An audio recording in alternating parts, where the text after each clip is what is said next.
and I do not say that lightly. Um, and it definitely presents challenges. On the one hand, there's a strong argument against devoting too much of our public and private resources to parking, because, for example, if you require businesses and residences to have parking for everybody who might possibly ever show up, then that adds to the cost of goods and services and housing. And if we build society around the idea that everybody should be able to park for free anywhere they're going easily, then we're in effect encouraging people to drive when in fact we would rather people bike and walk and take transit. However, um, I'm quite sympathetic to people who say, look, I'm used to be able to park in front of my house in my neighborhood, and now I can't find a place to park because there's been all sorts of residential growth and commercial growth in my neighborhood, and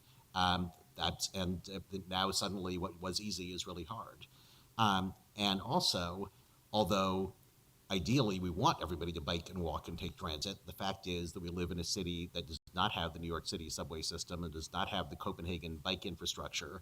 So people can legitimately say, you can't expect me to bike and walk and take transit everywhere. And although we can say, of course, as we get greater density, transit will be more viable, it will have more transit, et cetera, that's in the future, it's not now. So we need to try to address everybody's legitimate concerns. And fortunately, we have our top-notch people working on this issue. So at this point, I'd like to introduce Melissa McCready and Grant and Judith Gray and Mauricio Leclerc and Grant Moorhead, who have been working with a lot of really engaged citizens throughout the city who feel passionate about this issue and have given a lot of thought to it to figure out some parking solutions. We also had a parking symposium this past summer. We invited parking experts from around the world to share exciting new ideas. And we had a lot of people show up at that symposium. A lot of Portlanders showed up to listen and offer comments and their own insights. So, and PBOT has been largely working with 2 stakeholder advisory committees, and their work has led to the ideas and recommendations we will discuss today. So now, without further ado, I will turn the next part of the program over to Leah Treat. Thank you. And thank you for meeting with us today. As the commissioner said, this is a really emotional topic, and this is not one that we've entered into lightly, but it's really important for us to grapple with parking in the city. As you're well aware, the city is growing and rapidly changing, which is creating a lot of tension, but also opportunity for us to grow gracefully in our communities. So as communities are becoming more dense, the demand for parking and the tension among residents and visitors is growing, and we would like to be able to try to provide tools to our businesses and communities in this process. And, the last time the city overhauled its parking policies was more than 20 years ago. So they are due for an update just for good measure, but given the environment that we're in, really need an update. We are expecting by 2035 that we're going to have 122,000 more households, 135,000 more jobs, and 1.2 million daily trips. And so with all of that is going to become increased pressure on our transportation system overall, but increasingly for parking demand. From our perspective, we see streets as public spaces, not just roadways with parking spaces. We actually are trying to change the conversation around seeing a road and having parking spaces next to the curb to identifying the street next to the curb as a curb zone, and it can actually be used for many things. It shouldn't be automatically assumed to be a parking space. So that's part of the conversation that you'll hear today. We need to be managing the curb zone more efficiently, and our 2-year work plan that we published in January, Portland Progress, we included actionable items that we are working on currently, and as part of what we'll be talking to you about today. And the actionable items that we are trying to accomplish this year and next are overhauling the on-street parking management policies, clarifying the process for parking permit fees, and educating area parking permit districts to dedicate a portion of permit revenue to fund transportation demand management programs. So that's a program to try to shift how and when people travel. And do a permit review fee, do a review of our permit fees to value capture the right-of-way. So parking spaces are a very undervalued asset in the city. If you look at the demand for them and how they are used, I believe there needs to be a rebalancing of the valuation of the curb zone. And we're also looking at shared parking. So with that, and respect for your time, I want to turn it over to staff to really dig into the details from here. That's the right button. Thank you. Good morning, Marisa Leclerc, planner at PBAT. Here's the agenda. We have a tight agenda, so we like to, if we can, just be disciplined and make sure that we cover all the items, and we can get out in time so we can enjoy the activities across the street in a little bit. So in front of you, you have a packet with the agenda, but as well, we have a PowerPoint presentation that it will help us navigate through the discussion and provide some interesting facts and figures that will help ground us into as to what we're doing. Before we get going, I want to acknowledge the team that we have. Our partner agencies, the Portland Development Commission, Bureau of Planning and Sustainability, and the Oregon Department of Transportation, as well as our consultants, Kittles and Associates, Rick Williams and consultant who couldn't be here, and Nelson Niger, who are here. We have Brian Canepa, he'll be speaking in a little bit from San Francisco office. He flew for this event. So the strategy is multifaceted. It has many elements, and it will touch on many things, and we'll have to come to you several times in the next year, starting in November. So we want to give you now an overview of and the big picture of where we're headed. And we have many topics to talk about. We won't be able to talk to all of them today, but the ones, so this slide number 2, and I'll flip through this fairly quickly. So we will be talking about Centers and Corridor Parking Toolkit, and Grant will talk about that. I'll touch briefly on the Central City Parking Policy Update and the zoning recommendations that were coming up, and then Brian will talk about the management of the public system, something we're, hopefully a new program called Performance-Based Parking Management. And then Judith will finish with downtown meter rate adjustment, something that came out of our work as part of the Central City. We'll not be talking about the elements on page 3. They're very important, but at this point, there are ongoing processes or there are coming projects, and we just don't have time on the agenda, but we can always talk to you offline about that. So moving on page 4, slide 4, I wanted to give you a brief overview, so I'll flip fairly quickly about parking and where we are today. The story for Portland started in the 20s when Americans began to embrace the car. Pretty soon, the area next to the curb, who used to be for horses, and you have horse rings, you still see them around, became increasingly by de facto the place where you store your car, and that became on-street parking. Ever since, we call it the on-street parking lane. That led to a rapid growth in the use of that space, and by the 30s, all over the country, retailers were complaining that the employees now were coming in and they were using this space for all day long, and that space should belong to visitors. So in 1935, in Oklahoma City, an inventor invented the parking meter, the first coin-operated meter. You can see it on the left here. A year later, Portland, city council was adopting a policy. We want that here because they heard from retailers that we needed a better way to manage our right-of-way, what Leah was just talking about. So in 1938, over 1,300 parking meters were installed in what today we call the downtown core. There was nervousness, but it was actually a smashing success, not just in Oklahoma City and Portland, but all over the country. And since then, we've managed the on-street parking in front of commercial areas, primarily for retail activities, short-term trips, and the meter district has expanded outward. That led to, in the 80s, a residential permit program, because many employees were choosing to park outside of the central city, not pay the meter, and come in. A commuter program, which is what we have today, it serves the purposes of discouraging commuters from parking here, but it does not address the needs of today, which is the parking challenges that happens within an area that is growing. Division, Hawthorne, they have growing pains among themselves, not just the commuters coming in and moving out. So we need a new program about that, and we've worked successfully in some hybrid at this point in the central side and northwest, but we need to start and develop a new program about that, and Grant will talk about that in a little bit. The next slide 5, basically, Gander Ridge was at the time basically just south of I-405 on the PSU side. Is now Zone B. So the neighborhood's just in South Portland neighborhood. That was the name. Actually, somebody in our parking operations had that sign. So. Commissioner Fritz yesterday asked about what we do with our fire hydrants and the old ones. So we have a follow-up for that, which is the light. Do you maintain some of these in your inventory? Do you have some in that collection? up parking The signs? old parking meters? Yeah. You're like a little museum or something? No, we don't, but that would be fascinating. That would be a potential action item for the citywide parking strategy. Develop I'm collecting ideas, so that's it. Thank you, Commissioner.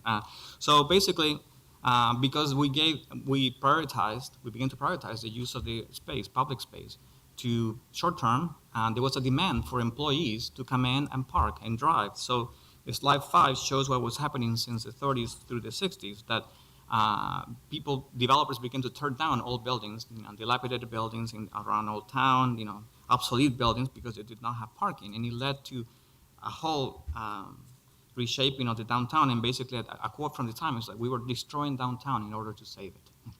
So to provide parking spaces for the new office towers, we were destroying the old character of the neighborhood. So we had to put a stop to that, because in the next page, that led to a congestion. The downtown was dying, the suburbs were growing, and we began to have constant air quality violations. At some point, we had 3 violations 1 out of 3 days, and that was carbon monoxide at the time. The federal government implemented the Clean Air Act, and we were out of compliance. We had to get our act in order. So we began to look at new ways of planning, and actually that was one of the impetus for the new planning system that we have in Portland in the region. A slide from the Times showed that if we were going to grow, because the city and the downtown needed to grow, this region needed to have a strong center, we would have to come up with 6 more big pings, U.S. Bank towers, just to supply parking at suburban rates. So that was unaffordable and unwise, given the limited capacity on our streets that we have today. Therefore, exactly. So we moved to a new model, which has been very successful, and it has led to the development of the central. Commissioner Fritz, this is not what our zoning changes.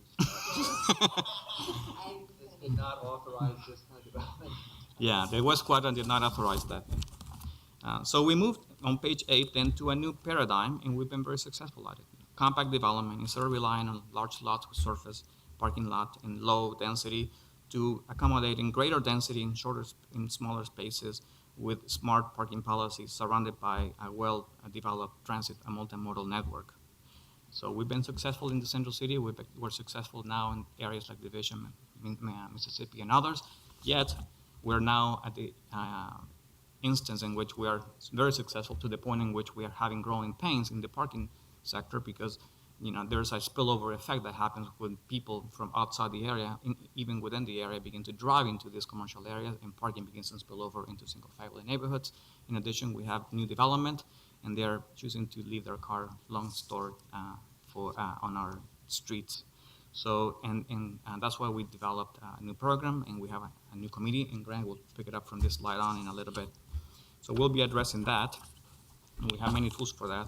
Page 10, in our research, we know that we have also, throughout the city, a lot of parking resources. Surface parking lots in neighborhoods. We have smart parks, but are underutilized. At night, smart park is pretty much empty. Office towers around here are empty at night, at the same time that people are looking for spaces to go to the Schnitzer, to go visit their relatives, that live in PSU and so forth. Explain to us why they're underutilized? It's counterintuitive to me, given the scarcity, why they're not being used more. Yes, we have regulations that impede that sharing of parking, and the way the building managers manage the parking is for their single use. In our policies often say that this parking will be accessory, meaning only for that particular use. You will not open it up as a commercial parking lot for other uses, and we want to change that.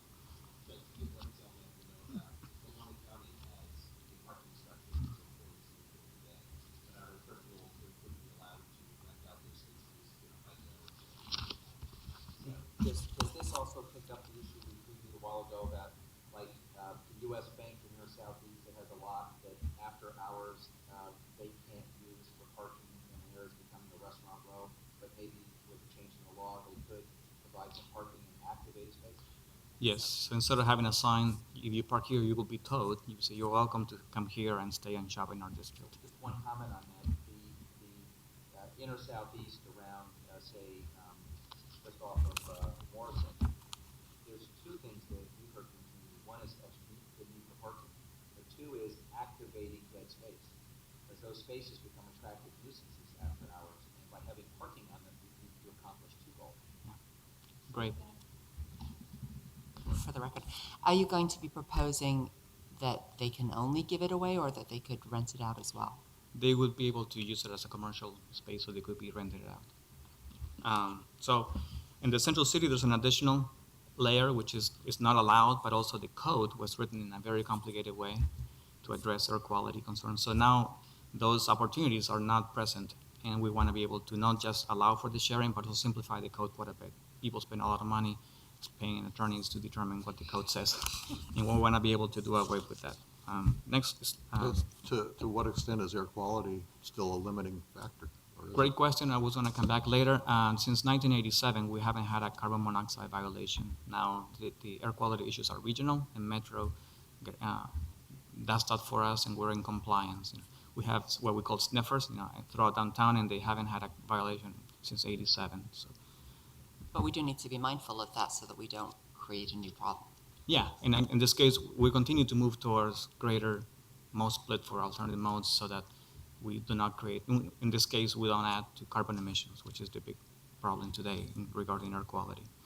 So another slide 11. It's very challenging to adjust the parking rates when we do have them in the central city, and also initiate parking management plans and permits throughout the city. So we want to simplify that, and we'll talk a little bit more about it. Next slide to move quickly. 12. Leah just addressed that. We want to reevaluate and reevaluate the right of way. It's not a free commodity. It costs to operate and maintain.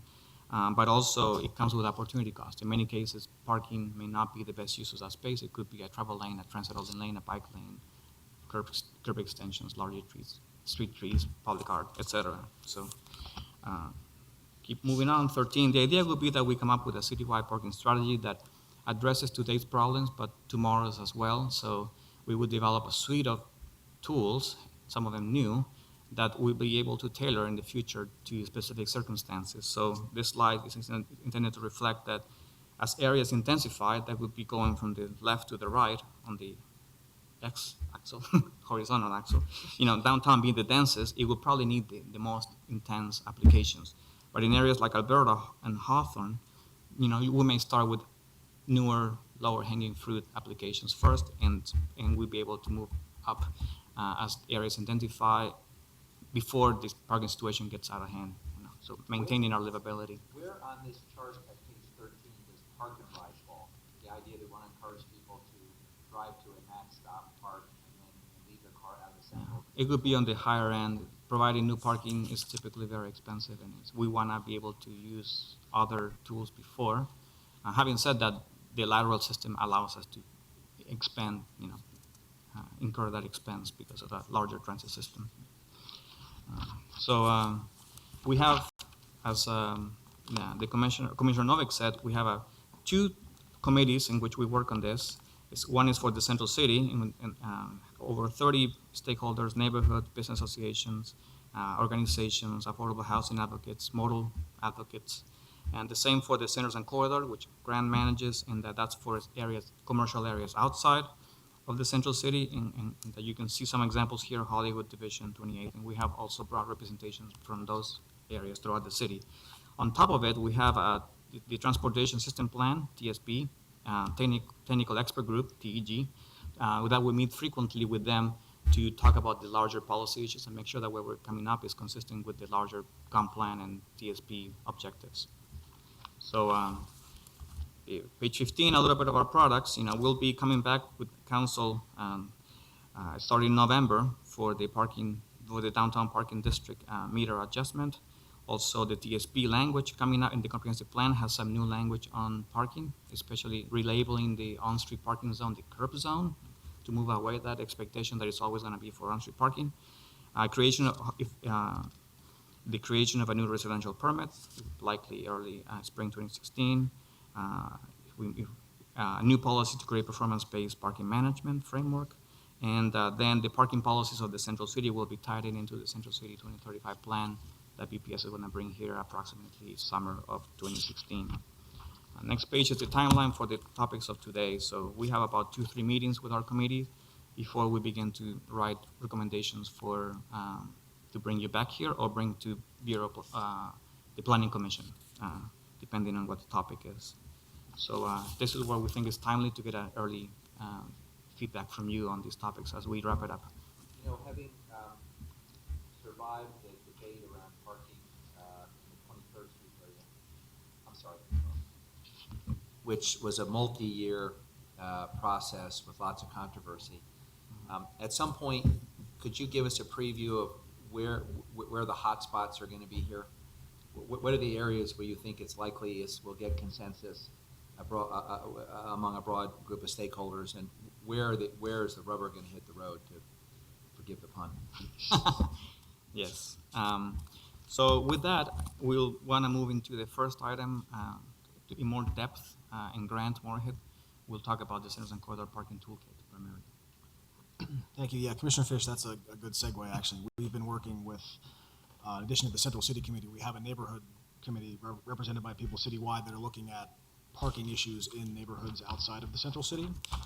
So we, moving to slide 18, we saw this earlier. I want to underscore the third bullet point here. As we've seen development occurring in these areas, these mixed-use centers and corridors, we've really found that our parking management strategies and policies are outdated, and we need to update them to address the types of demand that we're seeing. It's not a problem that we've really had to face as a city on such a wide scale as development is occurring at a relatively unprecedented rate at this time.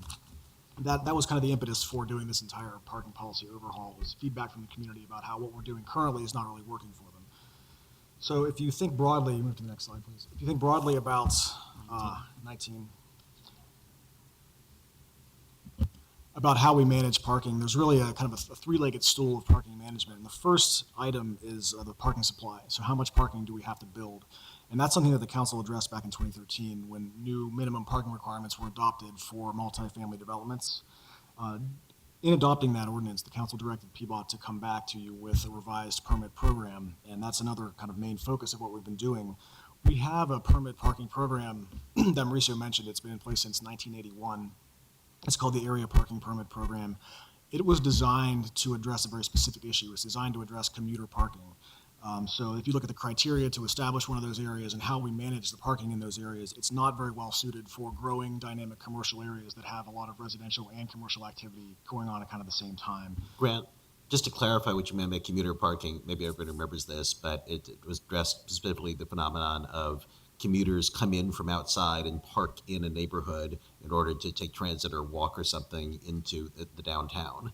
So our parking permit programs were designed to address that particular problem, and now we have parking problems even in areas where we don't have that big commuter phenomenon. Correct. Thank you for that clarification. So we're focusing on the other two sort of legs of the stool. So how do we manage the on-street parking supply by determining who has the priority access to that parking, and finally, how do we, in the longer term, reduce demand for parking, and the ultimate goal there being reducing demand on the overall transportation system. So again, as we mentioned, next slide, please. We have a stakeholder committee. They've met 8 times since late 2014. We have probably 2 more meetings with them. The next one is on October 29th. So this is very timely. We would like to go back to them in our next meeting with feedback from the council on what we've proposed and how we've modified our proposal based on their feedback so far. We are anticipating action by the council in early 2016, although understanding that there's a lot of stuff on your plate, we may have to squeeze that in at some point in the spring. But we are not tied directly to the comprehensive plan or any of the other ongoing planning efforts as a part of this effort specifically. On this diagram, the 2 lower blobs are not labeled. So is that Hillsdale, or is it Corporate Chilica? This is more just a kind of a conceptual diagram. They're not intended to represent actual areas. This was our, what do we call this, the scrambled egg and cheese diagram. It was. Thank you. There's a reason we didn't go into graphic design as professionals. But that's a good segue, Commissioner, into the next item I wanted to discuss, and that's what are our study areas. We identified 5 areas throughout the city that we wanted to take a very close look at parking demand in, and these areas were chosen to be sort of representative of other similar areas throughout the city. So we look at 3 criteria. How are they classified in the urban design framework of the comprehensive plan? So are they civic corridors? Are they neighborhood main streets? Are they town centers, neighborhood centers, that sort of thing? What type of transit service do they have? Is there light rail? Is there frequent bus? Is there no bus? And finally, how much development has occurred in these areas? So the 5 study areas that we chose, St. John's Town Center, Hollywood Town Center, Northeast 28th Avenue, Southeast Division Street and North Mississippi Avenue, are all have various levels of those three criteria that we looked at. All of them have seen significant amounts of development, which is really what we're trying to respond to. So next slide, please. What we did was in the spring, we had our consultant go out and do a 24-hour parking occupancy and turnover study, and that involved walking around prescribed routes over a 20-block area, so 80 different block faces, and taking an inventory of where cars were parked, how long they were staying, and through analysis determining what the purpose of the parking was, whether it was a residential or commercial trip. And we found that probably the two most interesting things that we found out of this study were that the peak parking demand for on-street parking in these areas occurs at night, generally in the 6 to 9 p.m. timeframe, which is very different, again, from the commuter parking issue, which is more of a daytime peak, people driving in the morning and leaving around 5 o'clock. We're finding that the combination of residential parking and commercial parking on Mississippi and Division, et cetera, is really producing a later evening peak. So people coming home from work and they're kind of competing for parking with the dinner and happy hour crowd. The next thing that I would cite is that on-street parking was significantly more utilized than off-street parking. And again, this gets at the prohibition on commercial parking that we have in a lot of these areas. Mississippi Avenue had the highest utilization that we measured at 86%. Division and Burnside were in the low to mid 70s, but again, I would highlight that this was a one-day study, so there's going to be some variation there. I think we're pretty confident in saying that Division, 28th, and Mississippi are all relatively highly utilized on-street parking-wise, perhaps approaching what we would consider the effective capacity of the parking system in those areas, while the off-street parking is pretty underutilized. The highest rate we measured was about 70% during the peak. So we took the data. Sorry, what's the radius you used again for the study area? The center was the commercial street, and then we went about 2 blocks on either side. So it was So like on Division, for example, the picture you had earlier is right ground zero of the restaurants and the apartments are going up. So you're studying Division and then the 2 blocks where many of the neighbors complain that there's displacement, that people coming for dinner are parking. Correct. And we were in the low to mid 30s on Division. So right where all the development happened. We concentrated the parking study around where the 7 or 8 apartment buildings were built over the last couple of years. So we took the data, and with help from the Bureau of Planning and Sustainability, we projected what future parking demand might look like in 2035 based on the growth projections in the proposed comprehensive plan. And they looked at different scenarios such as how many parking lots are redeveloped, how much parking new developments will provide, and varying rates of automobile ownership among people who live in those areas. And the bottom line here is that we came up with scenarios, plausible development scenarios in all of these study areas where the parking demand exceeds the available on-street parking supply. And what that means in practice is that the parking demand will spill out further into the neighborhoods. So if you think about a street like Division, which has parallels on Hawthorne and Belmont, similarly in North Mississippi, you have Vancouver Williams not too far away. Eventually, we could see a situation where the demand from those areas are starting to overlap, and during the peak hours, we would have on-street parking that's completely utilized, completely full, and that's not a good situation for really anybody because nobody can find parking. You have people then driving around looking for a space that increases emissions, it wastes fuel, it creates distraction among drivers. So we want to try and avoid getting to that situation. So That creates real safety issues. correct, absolutely. They're the most distracted drivers of all, as far as I can tell. So what we are proposing, again, the second and third legs of the stool here are managing on-street parking access, something that we have done, on kind of a piecemeal ad hoc basis, but we want to create more of a system-wide, citywide program to do that, and reducing the overall demand for parking. And what we're proposing is a residential parking system that will address these issues without the need to further increase the minimum required parking, which is one tool, but we have other tools in the toolbox that we want to employ at this time before we go back and revisit that issue. So the parking permit concept, we're on slide 25 now. It's similar in a lot of ways to the current parking permit system. It's different in several key ways. One of the main differences between what we're proposing now and versus the way we currently do things is we want to tie the priority parking access to the primary land use. And we propose to do that by using zoning. So the residential parking areas would be drawn, the boundaries would be drawn to only encompass properties that are zoned for residential use. So think about commercial and employment zones are mixed-use zones, which do allow residential use, but they're primarily for commercial development. Those areas would not be managed for residential parking. We would continue to manage those areas for short-term parking, for turnover, I think 1-2 hour time limits, those sorts of things that you see currently on Mississippi Division, streets like that.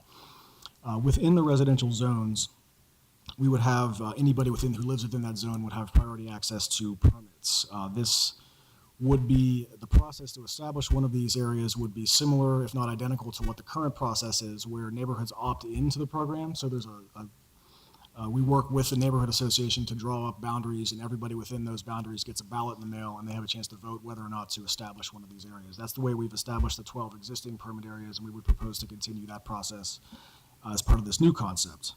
And just to elaborate on that a bit, what we have now is a double majority process where you have to get over 50% of the residents voting in the election to decide to establish a permit district.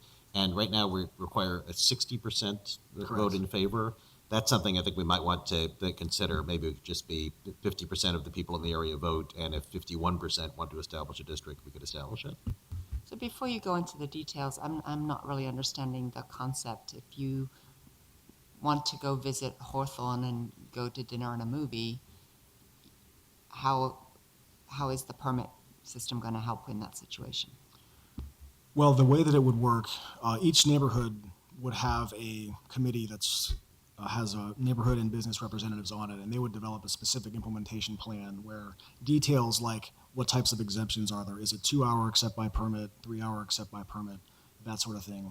Right, but that's not going to change my behavior in terms of wanting to spend 3 hours or 4 hours window shopping on Hawthorne. The permit districts that we have nearby parking and or transit so that there is an alternative. I live in Southwest. There really is not a good alternative to getting to Southeast in the evening and getting home again. So I'm not going to not drive, and yet I can't then park anywhere near where I want to go. I would, sorry, in those instances, when we go back to earlier, what we were talking about of trying to activate some of the private parking that exists in these areas as a relief valve. So we would be looking at businesses that have employee parking or other private parking and changing the uses to allow them for other people visiting to park in those areas as well. I would suggest that needs to be brought together in a package, because simply implementing a permit district, I think, is going to be detrimental to businesses and potentially to everybody.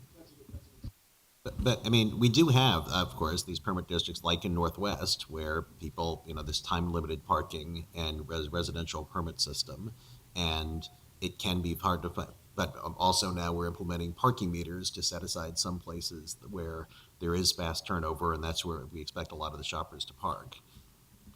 Right, but in Northwest, you can park in the smart parks and get the streetcar, and it's really quite easy to get back and forth. If there's nowhere for you to park where it's easy to get back and forth to it, then that's a problem. Personally, there aren't many smart parks on 23rd, and I've always found it a nightmare. But I don't think it's all that much different. You park on the 10th and Yamhill and you get the streetcar.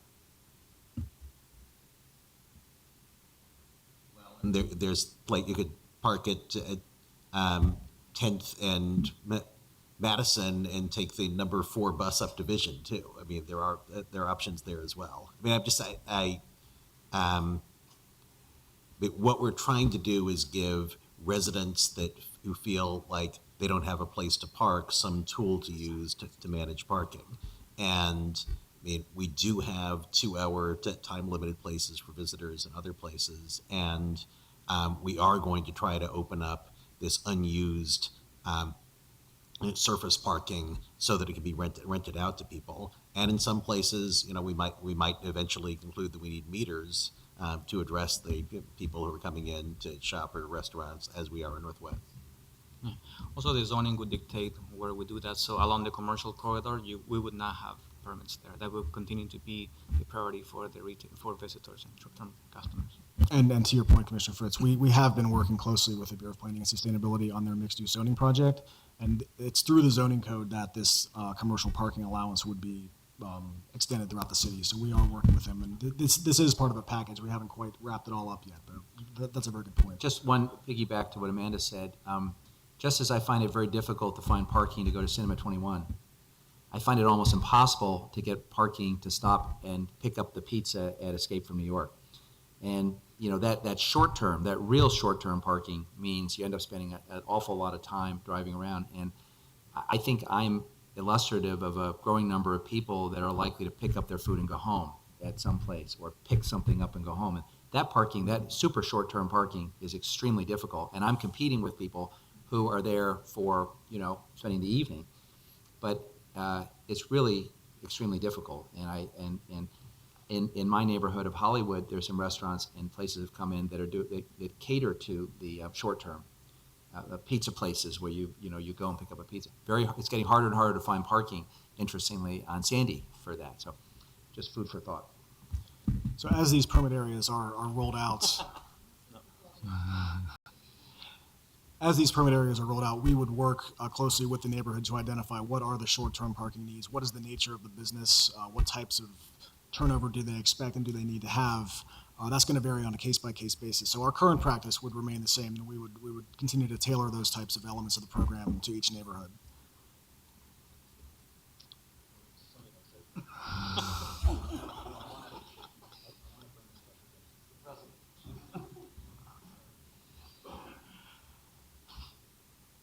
So one more thing I would add on this slide is that each neighborhood implementation plan would be required to conduct an equity analysis. One of the things we heard loud and clear from our committee was that equity needs to be at the forefront of this issue, especially if something is going to cost money. So we would require each implementation plan to conduct an equity analysis and identify any populations such as low-income housing or senior housing and accommodate their needs for parking permits, whatever they may be. And we're also proposing a low-income discount for the cost of the annual permit. Permits are issued on an annual basis, so we would have a program in place where people with financial hardship could be accommodated. Next slide. We're now 26. So yes. This may be somewhat off topic, but is that equity analysis also going to be conducted on our rates and hours of parking meters? I've always brought up the point that, having our meters end at 7 is great for people that work in the service industry downtown. Is that kind of equity analysis going to be conducted? We'll be discussing this later.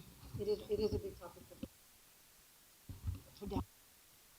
Yeah, I want to see it explicitly addressed. I do think that's a real equity issue for people that work in the service industries. So again, on slide 26, I just want to stress that using zoning as a basis for this program is housing type neutral and it's homeownership status neutral. There are a number of areas, especially in inner Southeast and inner North Portland, where the zoning allows for multifamily development. We have a lot of apartment buildings in this area. And so just to dispel with the notion that this is about homeowners versus renters, it's not. It's really about residential areas the parking being managed for residential users. So it's regardless of whether it's a single family or an apartment building. We have a celebrity who's very concerned about parking.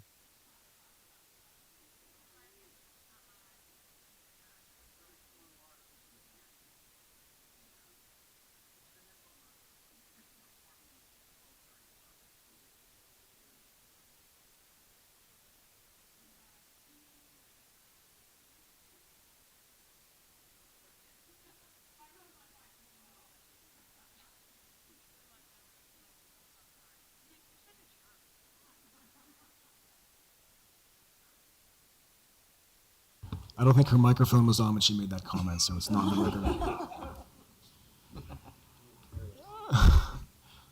So if we could flip to the next slide, I just have a quick example of what this would look like. One of our study areas is North Mississippi Avenue, and so this map is a zoning map, and it shows, slide 27, correct, and it shows... Could we jump back to 26? Sure. I think that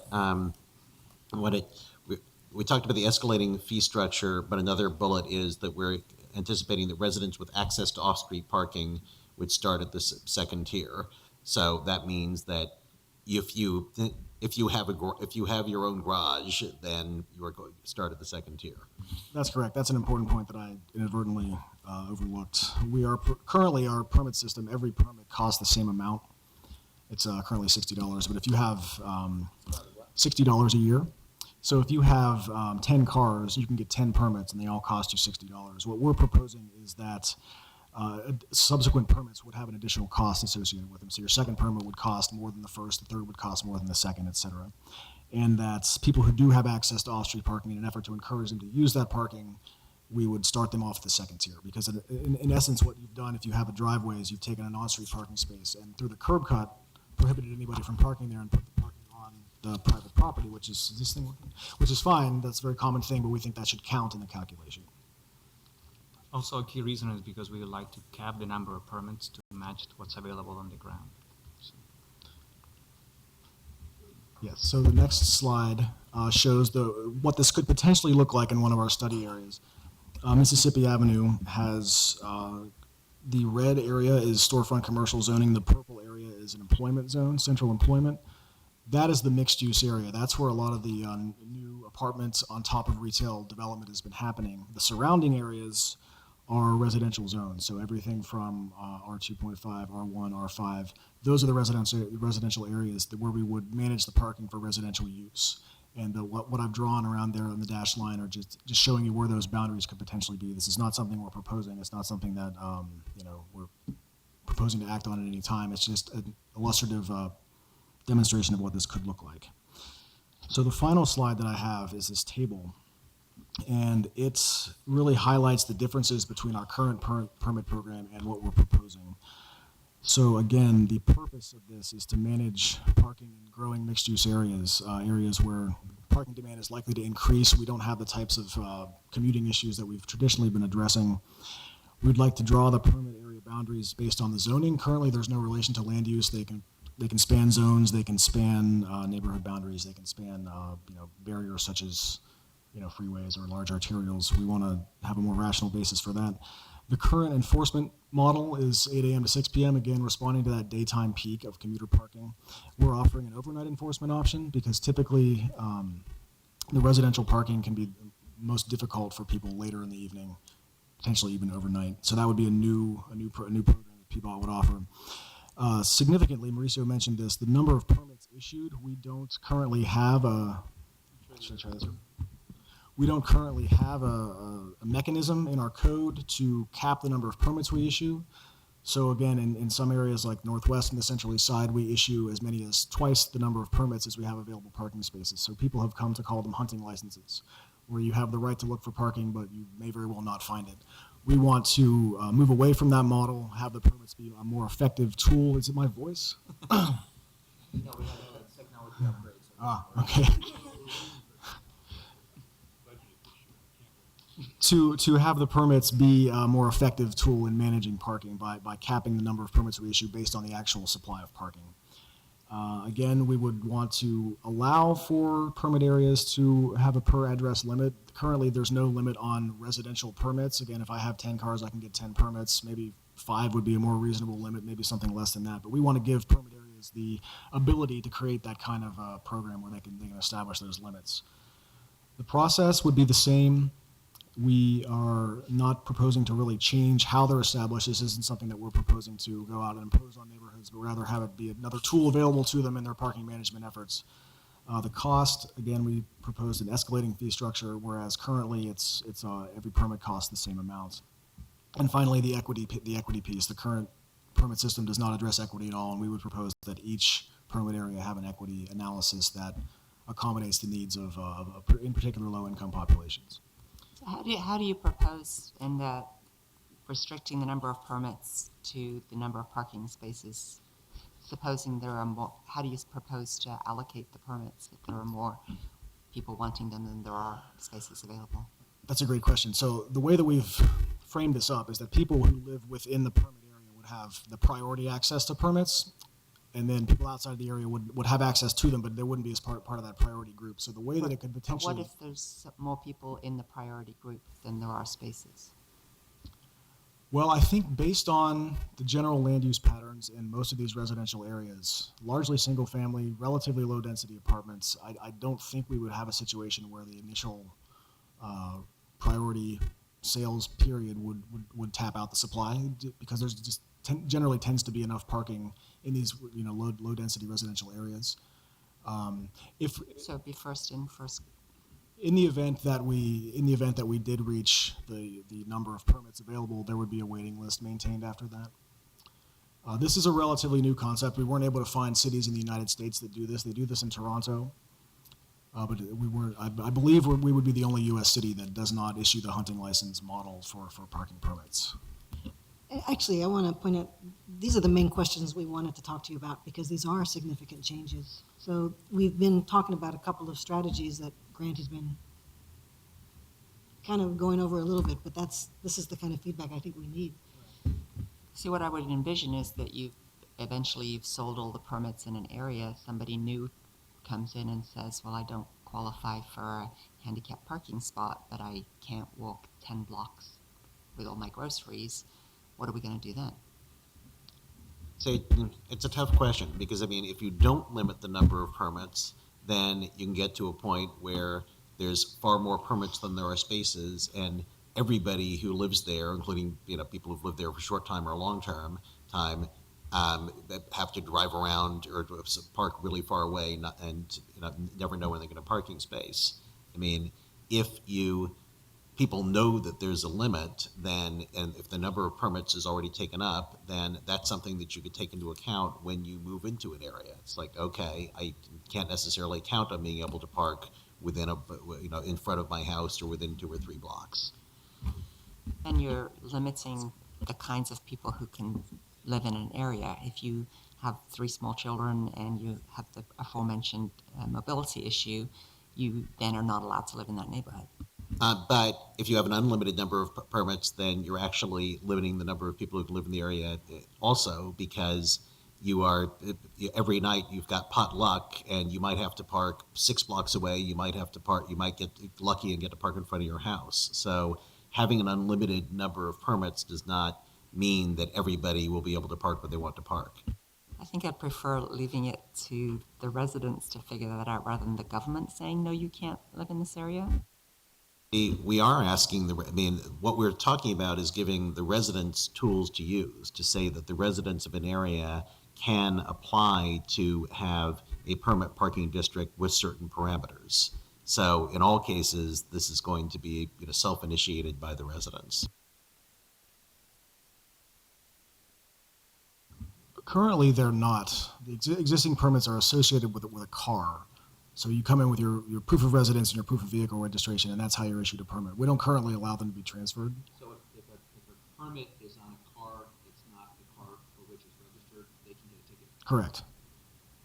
And that discourages a black market in these things. Yes, it does. So these are great questions. At this point, those are details that we need to work out. At this point, we wanted to have a discussion with you. This program that we're proposed, it's been well received by the community wherever we've been going with our stakeholder advisory committee.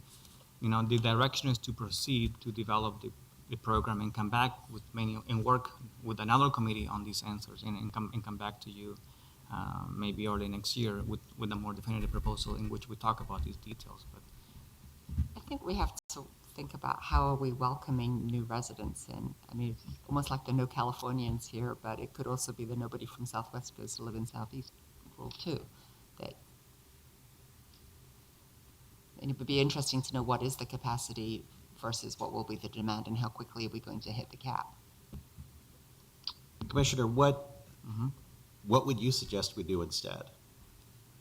I think the current system where you do take your druthers about, that there's more challenges in that neighborhood, but any resident of the neighborhood gets to take on those challenges rather than the existing ones locking the door on the parking.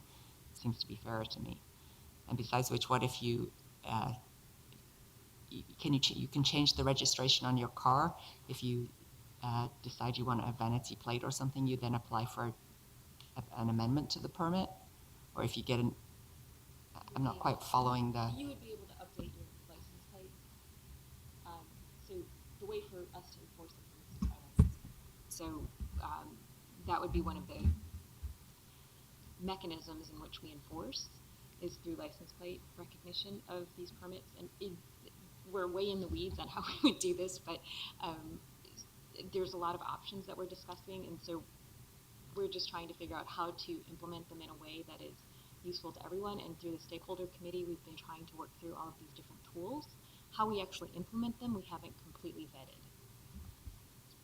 So, I mean, again, we did want council input on these three items. And so if three members of the council say, we don't want you limiting the number of permits issued per household, that's something we obviously need to take into account. If three members of the council say, we don't want you to limit the total number of permits, we have to take that into account. If three members of the council say, we don't want an escalating fee structure, then we want that indicated.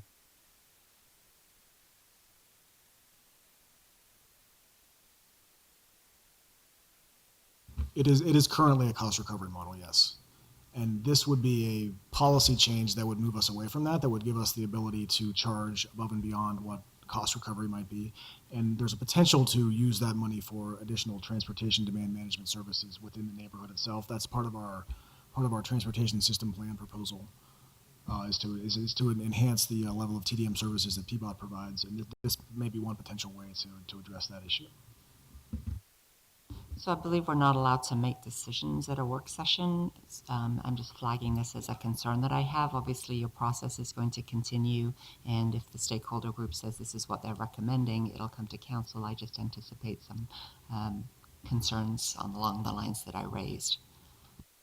And Commissioner Fritz, you mentioned specifically the issue of an ADA space. I think if we're requiring an equity scan in East Permit area, which we are, I would include in that an accommodation for anyone with an ADA placard. And if someone came in after the fact and we needed to go above the cap by one permit to accommodate somebody with a DMV ADA sticker, I think we could probably incorporate that into the program. There are identifiable ADA issues, and then there are challenges of moms with small children who are shopping a bunch of groceries and those kinds of things that I think we don't. I personally think there's a lot of things to consider as far as established residents having more rights than new residents. Can I ask for clarification? So the way these three bullet points are listed, one option is to limit permits per household, and another is to limit the total number of permits. So it seems that if we stayed more with the per household, then there would be, that's very different. So there would be kind of a more equity on whether you've been there for a while or not, versus the total number where if there's a waiting list. So is that a little bit more comfortable? Yeah, I think that's a good suggestion. And I am actually kind of interested in the transferable hanger between the cars of a household. If, Sure. something's come up and it's my car that needs to be parked on the street rather than in the driveway, rather than somebody else in the household. I think that we're trying to make it work for everybody, right? Well, these are three mutually exclusive options, or three total Complementary options. Complementary. Okay, that's what I thought. These are three policy changes. Yeah. Okay. Well, I think they're moves in the right direction.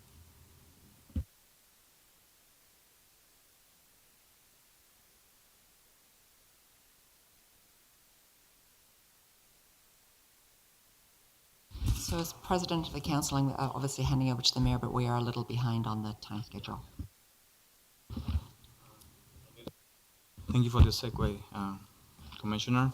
So now we'll move very quickly to the Central City, and I'll fly through the zoning recommendations, because again, we are in the middle of them, 2/3 through. We don't quite have a proposal, and they're quite complex and detailed in the zoning code, and we want to focus on new programs, new ideas to bring to you today. So on page 31, we pick it up from the introductory presentation.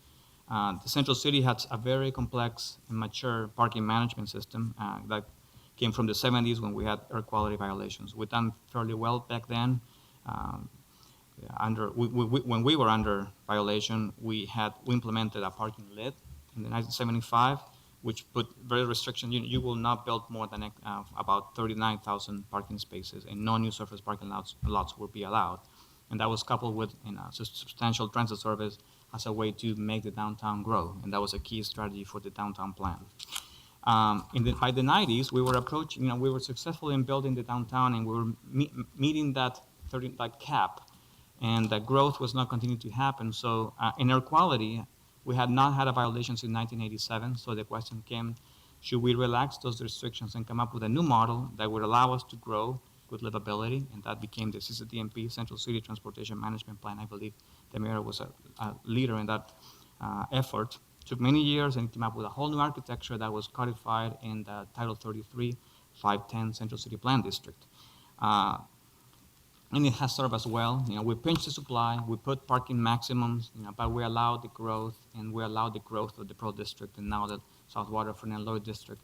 And even though we have more parking, these are the most multimodal districts in the whole city and the region. So it has served us well, and it keeps our urban growth boundary from expanding. And so the Central City 2035, that's what you have on page 33, calls for a lot more growth in the next 20 years, 40,000 more jobs, 30,000 more households, and continue that model. That will put additional pressures on our transportation system, as Leah mentioned. That could lead to up to 100,000 new auto trips in the Central City. I think we can manage it. Most of them will be during the off-peak. But that would only happen if we continue to invest in transit and multimodal infrastructure, so that by today, about 2/3 of commuters to the Central City come by non-drive alone. We hope to, in 20 years, that number will be 75% or so. And Metro projections put us pretty close to that target. But to do that, we need to keep being smart about how we manage transportation, and included in that is parking.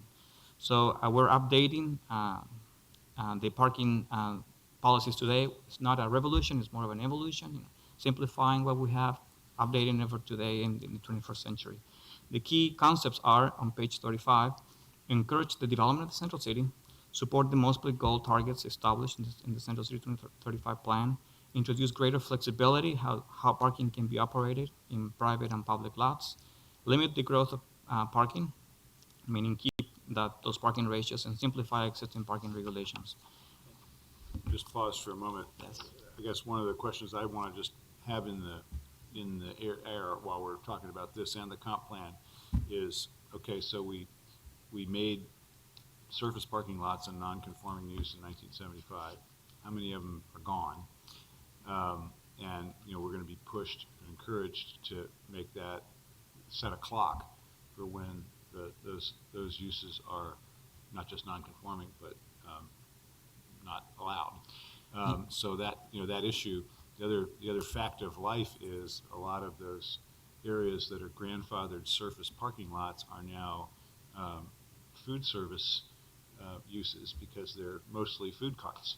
So I think we have a zoning and planning and transportation issue intertwined around itself there that we need to untangle and look at and get real about. How many more years are we willing to just live with lots of surface parking lots that are grandfathered, and are we going to keep just not noticing that most of them aren't parking anymore? Yeah, I think we should face those issues. I don't have a conclusion yet for what we do with those issues, but I think people have been raising them with us, and they're right to do so. Thank you. So we are putting more limitations on new surface parking lots. About half of them has been converted to active use since we took account in the mid-90s, and that will continue to be a trend, we hope, as development happen and areas become hip. Like the Pearl District does. At some point, development really becomes attracted to these areas. Also, among one of the ideas that we have, the third one is introduce greater flexibility for the parking that you do have and manage. So basically what we'll be doing is the new parking in a structure will have the same advantages that a surface parking lot does. So a lot of the reasons why they're not developed is because they have special provisions that are not allowed today on new surface parking lot. By equalizing that, you will have a model in which the developer decides to redevelop that, but maintain a lot of the commercial operations of that. So I think that's a good incentive for that in that regard. Another one would be continue to limit the growth of the parking ratios and simplify regulations. So what are we talking in our committee? What are we discussing so far? And I'll go very quickly about this. So I'm repeating here myself, increase the flexibility. So any new parking basically could be managed commercially. So if you have, after hours, if you go into Schnitz, you can park in an office, for example, if that building decides to open up for commercial parking. Same to if you want to go visit residents in adjacent areas. Simplify the parking entitlement regulations. The code is about 74 pages. It's very convoluted. It was made so because we were opening up the lid, and we need to be very careful with the federal government as to how we were going to do it. I think it's been a success. We have clean air now, so we're hoping that we can relax those restrictions to allow the unused capacity in the parking supply that we have in the central city moving forward. At the same time, we're increasing flexibility. We want to bring those imposed parking ratios, maximum parking ratios on all development and all uses, and bring those down significantly, about 30%. That will help us meet our most split, and it's in a bit of a counterbalance to the increased flexibility of the uses of what we have. And continue to adjust and keep invested in multimodal transportation. New limitations on new surface parking lots, we're discussing that with our committee. Today, you could build up to 20 spaces in a new development in the core, I believe, which is the downtown, and up to 60 in the areas outside of the downtown. At this point, we're saying no new surface parking lot with new development, with the exception being in the industrial zones, in the Central East Side and Lower Albina, because they have special provisions, for industrial use, and they may not be able to support that sort of investment. And reduce the number of parking sectors from 26 to 6. You can see on page 27 the map, very convoluted, and would be much simpler to administer and to write the code. We think that if we put all that in place, we will have hopefully less parking built, because what you can build, it'd be better use. Maybe a company, instead of a new development having to build parking, you could tap into a lot across the street or somebody's garage, maybe smart park at night, to be able to have less parking built and actually more affordable development for housing and for commercial use, among other things. So when you're talking about increased flexibility for existing parking, are we including churches who might be able to rent out their lots? Yes. And in the parking permits, are we going to allow residents to rent out their driveway? Yes. No. Yeah. Actually, hold on. The proposal is for residential uses to rent out their stalls. Yes, if you're in a commercial zone. If you're a residential zone, you're not allowed to have a commercial operation for in a residential zone. So I would suggest that's something to ask the committee, because Yeah, if it's we will just ask. somebody who's maybe an employee of the business on Hawthorne who you either allow, or if you allow, that's allowed, but if you wanted to rent your driveway, you're not renting your on-street permit, but you're renting your driveway in a permit district. I'm not sure that that's a problem. Yeah, we're talking here about the central city, so it's not applicable to single-family residential. It would only be applicable to the commercial zones, the CX, the EX that are in the central city plan district. We'll add it to the list of things that we're exploring. Yeah, I know that's an issue on the Hill at OHSU. At this point, we're not able to tackle that issue. So I assume if you have a stall and a secure parking garage, you can't rent that out. You could in the future, and actually, technologies already, applications are being developed to be able to match supply and demand. And it happens, we have no way of tracking it. And in this way, we're opening up the opportunity to tap into unused resources and unused parking. How much will it Aren't there happen? Security issues around Well, stuff like yeah, that? to do that, it will be up to each building, each property manager or condo association to do that. Do you want to open up, or your office, do you want to open up that to strangers, basically? Yeah, some buildings can, if they have separate entrances. Once you're in the garage, you can get inside the building, you probably have security issues and you will not do that. But it may not happen in every case, but it's up to each individual property owner to determine that. And we would just be allowing it to happen by code where commercial activity can happen. Yes, I needed to move fast on this. So we'll come back with this and we'll bring these comments to our committee. So here I want to make an introduction to Brian Canepa to talk about performance-based parking management. As I opened up an hour ago, we managed on-street parking to support short trips for visitors and support the retail environment. We have now smart park meters. You see it better than the coins that we talked about in the 1930s, but the operations of it are not very much different. Council sets the rate, and the rate doesn't change for a long time, and it is applicable to large areas. So on page 39, you'll see that since 1969, we've adjusted the rate 7 times. not exactly a dynamic model. And in many of these, and already some of these districts have different rates. For example, Lloyd District has a lower rate, so does the Central East Side. So what we want to do is standardize this model, use the technology that we have, just like in 1935, to better manage our system and provide better customer service. And the way that Smart Park is partly in that direction.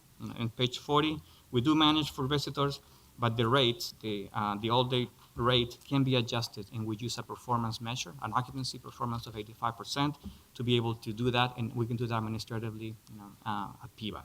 So that model now, with the new technology, is being applied in Seattle, San Francisco, Washington, D.C., I believe, and it's something that our committee, our Central City Committee, is very excited about and recommended that we pursue. So we want to provide you with what that looks like. Quick question. Mhm. Why do I get to park for free after 6 o'clock, a block from Metro, but it's 7 o'clock downtown? What's the distinction? Yeah. That's interesting, because there are also places near Metro that it's 10 o'clock for the convention center. So, I think we try to implement a new district according to the uses and the peak periods. But the reason that there's a lot of interest in what Brian's going to present is that once we put something in, it's very hard to make changes for the hours or the pricing. And so hopefully this would actually help if that's no longer the right time. So you're proposing that the public garage rates would no longer be linked to the on-street meter rates? Is that what Actually, I'm, we want to link them better Mhm. so that it works as a system. And but they would be different. They could be different. They are already. yeah.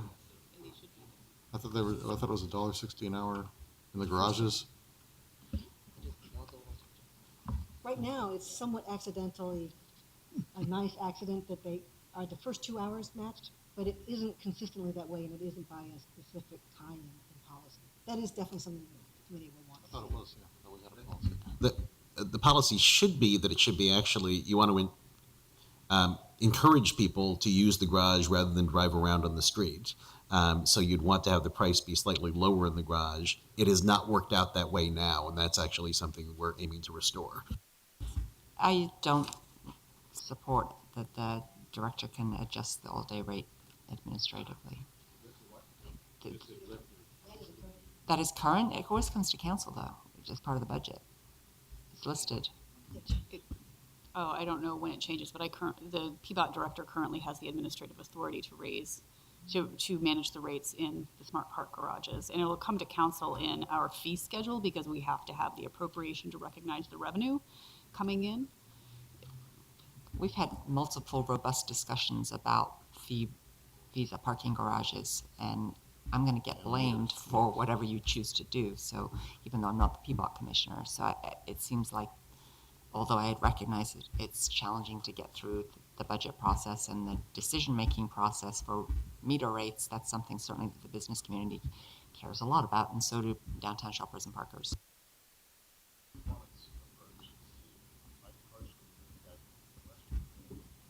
Yeah. All right. Well, thank you, City Council. Again, Brian Canepa from Nelson Nygaard, and full disclosure, I'm a Californian, so I'm gonna lay that out there right now. So California, recovering. So today, I'll make my presentation as quick as possible here, but cover all the key points about performance-based parking management. And the agenda is relatively simple, Mauricio already did a good job of hitting the highlights, but again, just touching on some really key points about your current program, talking about what performance-based pricing really is, where it's been applied in comparable areas. So we're gonna look at Seattle, and then what the committee recommendation was. So as Mauricio talked about, what you were just discussing is the fact that right now you actually do have a pretty robust public parking supply that's both on and off street, but the two don't necessarily talk to each other as well as they could. Now on the on-street supply, you do have metered parking in different areas, and those parking rates do differ a little bit between areas. You also have some varied time limits, which you just discussed, and those time limits are adjusted or can be adjusted for a variety of reasons. Now, these management techniques result in a particular parking demand. So on the next slide, you'll see the peak parking demand in various areas. And with your current way of managing parking, what you're seeing is that demand is exceeding what we would consider to be acceptable. So that's what you, or another way of saying this is when you drive around, these blocks are full. They're exceeding the common threshold of 85% that we tend to use. So on any given block, you can see from this table, most areas during peak time, you have 0 to maybe 1 space at most open on a given block. So next slide. Oh, You show peak times of 12 PM in the entertainment district. Isn't that 12 AM? No? 12 p.m. is noon. Yeah, That's the peak in the entertainment? lunchtime. And one thing to note too is depending on the district, peak times will vary. So some districts will have peaks around lunchtime, which is very common, especially in more business districts. Other areas might have peaks in the evening hours around restaurant dining So, time. we might have done this in midweek, so Fridays and Saturdays, the peak may be in the evening as well. They may have a double peak. And parking demand does ebb and flow throughout the day. Yeah. Yeah. Yes, they do. Just a quick question, Leah, will we at some point have an app that before you go on a trip, you can go on the app and find out where the best place to park is? Smart park? I mean, you get off the bridge and there's a big sign telling you what the vacancy is in the various smart parks. Wonderful to have an app that told you if you're going to Hilton for a benefit, here's where you should park your car.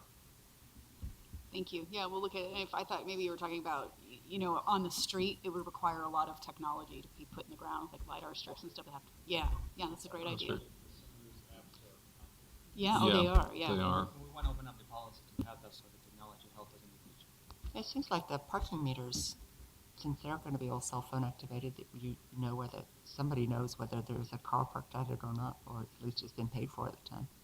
Yeah, the new meters out there right now can sense whether they're single head or multi-space, whether a car is parked in that space or not. So I'll talk about the technology in a second, actually.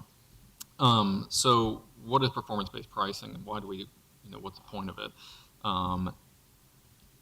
As I discussed before, 85% is kind of that magic perfect point that you have, where on a given block, if you have, for example, 10 parking spaces, you'll have 1 or 2 parking spaces available. And what performance-based pricing says is make your pricing not too hot, not too cold. You only want 1 to 2 spaces open. And you only really want to price when you absolutely need to, and you want to be able to change or have the price at the lowest possible price to make sure that you have 1 or 2 spaces open. So what do I mean by that? If you are charging $1.50 an hour and half your spaces are open, guess what? You're charging too much. If you're charging $1.50 and all of your spaces are occupied at peak hour, you're charging too little. So it's really performance-based is really adjusting to the demand that you're seeing on those given blocks. So next slide. And the technology behind it, as Mauricio discussed before, has really made leaps and bounds, particularly in the past, I would say, 5 to 10 years. And that this performance-based parking approach is now actually possible because of the technology at our fingertips. Before it was very difficult. So you're talking about surge pricing on parking meters? It's not necessarily surge pricing. It's essentially, it could be higher during peak times. It could be lower. I'll talk about that in a second. I guess my question is this, do I know before I go downtown where the particular pricing is, or is it variable? No, so that's a very good question. As a consumer of parking, you want to be able to know before you go how much you're going to be paying, right? Every day you don't want to show up and have it be completely different. So for example, in the case of Seattle, they adjust their prices once per year. So it's not completely dynamic as in it changes every day. But I still have to walk around from one block to another and figure out which one's at $1.50 and which one's at $1.75? No, not necessarily either. So again, it depends on what model you adopt. In Seattle, for example, again, I know I'm kind of jumping the gun here, they do it based on zone. So they'll say this particular shopping district will have similar hours of operation and rates. You could theoretically do it block by block, but again, that becomes very complex then in terms of from a motorist perception. That was really for off-street purposes, but We will go could. through a process in which we would determine what the natural parking demands would be and split the district that way. In Seattle, does the typical person impacted by dynamic pricing end up in the aggregate paying about the same annually? Or do I pay more or less? It's actually relatively the same, and we found that we Maybe found. a little more one time, a little less, I'm sorry. Because the aggregate is what I'd be looking for. As someone who, because of my job, has to park a lot, I'd be looking for, at the end of the month, have I paid roughly the same in parking? A little more one time, a little less, but it's in the aggregate, roughly the same. It is, because you'll see some prices go up and some go down. It's actually pretty even. In Seattle, when they did their last price adjustment this past year, it was almost the number of districts that went up was the same number of districts that went down. So you're correct. So anyways, in terms of the technology, though, the technology that we have right now makes it possible so you can make these price adjustments without having to actually manually go out and tinker with each meter. You can do it electronically. And it's also intended to be convenient, user-oriented for the person to use. So that's why we have this pay-by-phone technology and things of that sort. Now you'll see on this particular slide that there's this, quote, optional technology. In order to monitor things before, a lot of times they put these little discs in the ground. Those are no longer necessary. That's why I say now meters themselves can detect whether vehicles are parked there. So it provides the city with a huge store of very valuable data that we just simply didn't have access to before. And ultimately, this process, as you can tell, is very data-driven. It's all about the numbers that you're collecting and information. So it's a very objective process. And you want to make it as transparent as possible. So all that information that you collect is publicly available. Everyone can see it. And at the end of the day, this is designed to be revenue neutral. This is not designed to make you money. Other cities in the past who have gone down the path of having their city council vote on rate increases, I'll give the city of Oakland as an example, increased parking rates during the recession because they wanted more revenue for the city. And that ended up leading to a large business backlash and damaged business as a whole. So, ultimately, you're doing this to improve the environment, not necessarily as a revenue generator. But there's also other benefits in terms of transit reliability. We talked earlier about people circling for parking. Research shows that in an urban area like this, as many as 1 out of every 3 cars that you see on the street are cars that are circling for parking. So if you can remove those cars from having to constantly circle, that's costly in terms of time, it's costly in terms of gas, your bus service gets slowed down, et cetera. You're not only solving a parking problem, you're solving a traffic issue as well. So that's the idea of pricing so that there is 1 or 2 spaces open on a given block. Because if we can expect there to be 1 or 2 spaces open, then people aren't circling around forever. If we're charging so little that everything's always full, then people circle around. Exactly. And these actually ultimately really support the goals of the Central City Transportation Management Plan. So air quality, if you're going to be reducing circling for parking, your CO2 emissions go down. It's economic development because from a business standpoint, you don't have the same people sitting in spaces who are not actually shopping or frequenting your businesses. You actually have people cycling in and out.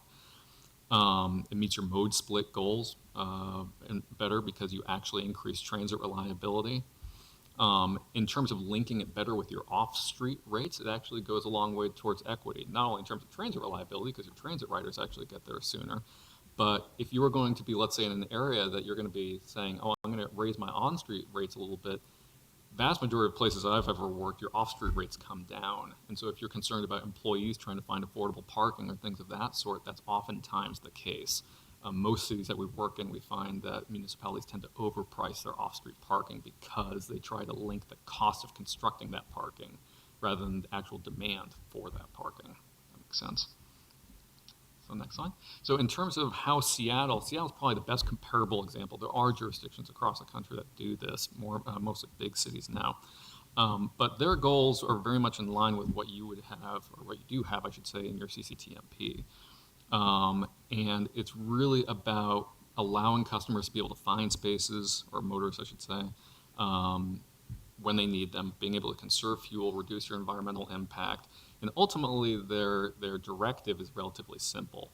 And it's the director shall establish a goal, shall establish parking rates to ensure that 1 to 2 parking spaces are available on each given block within a certain minimum and maximum. So they say your minimum parking price can be no lower than $1 an hour, and your maximum can be no higher than $4 an hour. So they kind of set boundaries on what the director could do. Next slide. And so what they do is they conduct an annual study. So every year they go out and they manually collect data on all of the metered parking spaces that they have. And as I mentioned earlier, in 2014, their prices went up in 9 districts and went down in 7 districts. And they also adjust time limits sometimes. So they found that there are some districts where the nightlife is really bumping. And they say, gosh, why is our parking shut off at 7 p.m. when in fact that's actually the busiest time of day? So they actually increased the hours of operation in a few areas to 8 p.m. And they use this symbology to be able to communicate publicly with people about what changes may be occurring, whether prices are going up or down. They have a great signage system about, hey, here's value parking that you can find. They have a little check mark that they use. If you go to the next slide, actually. This is actually really, they do a fantastic job in terms of signage and communication with the community, keeping it very simple. So using the traditional P sign for things, making it color oriented. Oh, sorry. So is the Value parking is within the family of the publicly owned parking? Yes. Well, I'm all for that. And I'd be willing to change my behavior if I knew where the value parking was. And in fact, I don't know why we don't take better advantage of the parking we have at the Rose Quarter and create an incentive for people to drop their cars there and take the MAX into downtown. Because I think it's not used for long swatches, and that could be outstanding value parking. Yep. In streetcar. And streetcar. Yeah. Okay, I'll move along here. So next slide then. So again, this is just going back to what I talked about before. So these are the zones that Seattle set up. Doesn't mean that you have to exactly replicate it, but again, you want to make it easy for the user. You don't want to necessarily create different prices on every block, or else it just gets completely way too complicated. But Seattle has broken it into these zones. They have roughly 12,000 meters across the city that are covered by this. And, oh, sorry.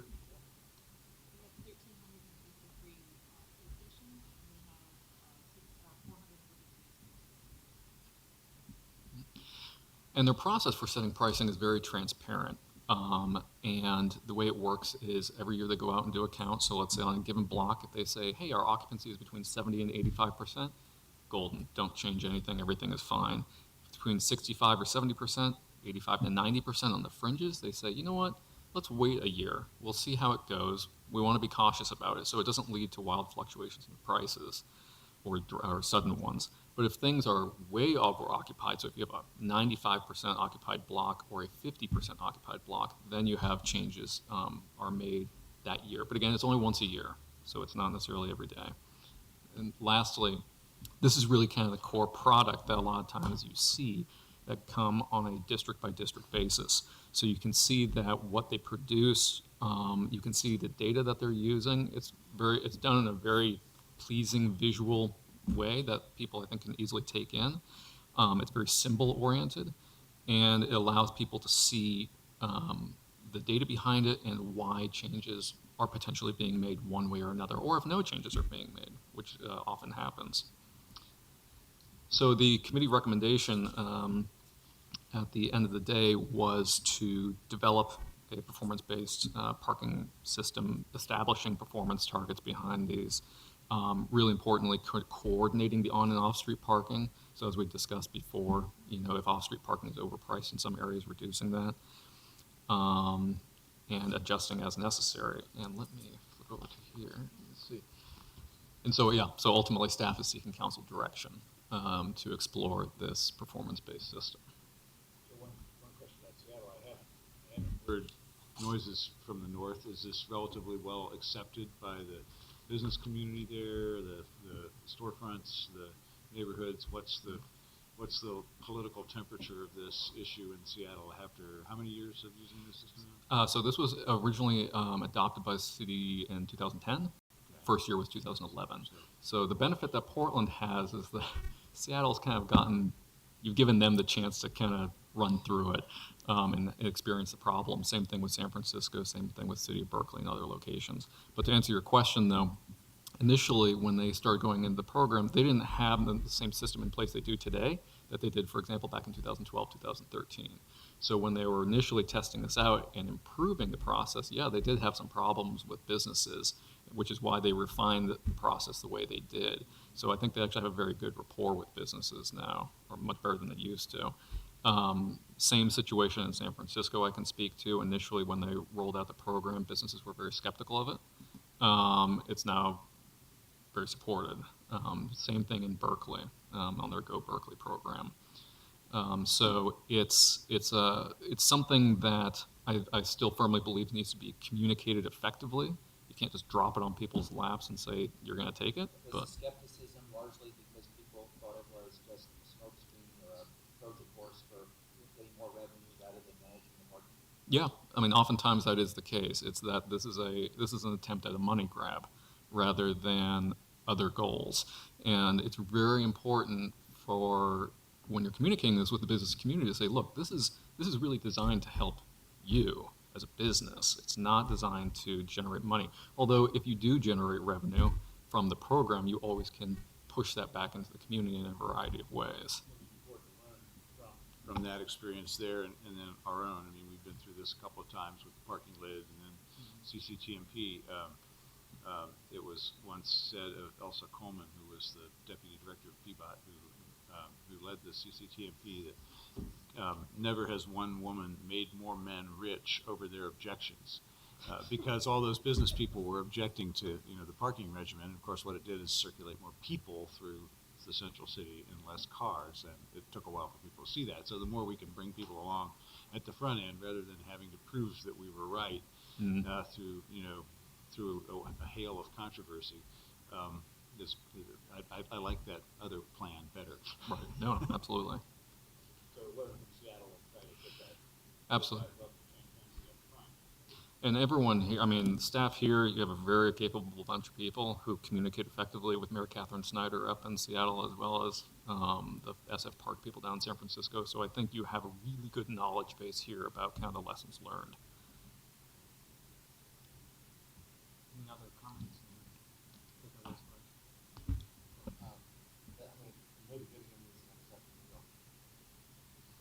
Parking meter rates?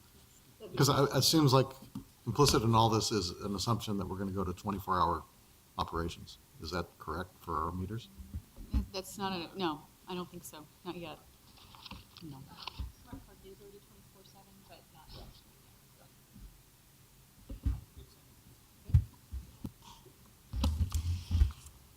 Well, thank you. I'm Judith Gray. I'm a supervising planner with PBOT. I've met each of you over the years in different places, but this is my first time here as a city employee. Leah hired me about a year ago, so I have completed my probation period. My most recent probation period. So this topic is really something that we weren't anticipating in our work. It was an issue that was revealed in our analysis that we did for the policy work for the downtown parking system. So I have my own notes here. One of the reasons that this is on the agenda today is because we are scheduled to come to you for a hearing on November 5th. So the main thing that I'm hoping for is if there are specific issues or questions that you want to make sure you get a chance to learn about, that I can be prepared for that at that time.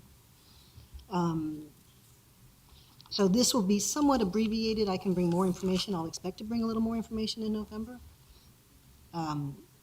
Anyway, this slide is one that Brian showed you before, the weekday on-street parking occupancy chart. And that is the first slide that you see. And I was a parking consultant for a lot of years before I joined the city. And this would be the slide that would be the first thing if I was with any city to indicate you probably need to do some changes in your parking system. This tells you the overall average for downtown parking occupancy each hour of the day, going through the day. The red line is the counts that were conducted in October of last year. And so it shows there's a little, the dark tracking line. The red line there's a red line indicating what 85% is. What we found was that there are two peaks, as was mentioned earlier. There's a lunchtime peak and an evening peak. And that overall the system was at or above 85% for 6 hours of the day. That blue line that's right underneath it is our counts from 2008. I actually did those counts when I was a consultant and working with Mauricio and Grant. What's important about that is, first of all of the hours over 85%. That's very rare. It's a sign of a place people want to be, so it's a good sign. It's a good problem.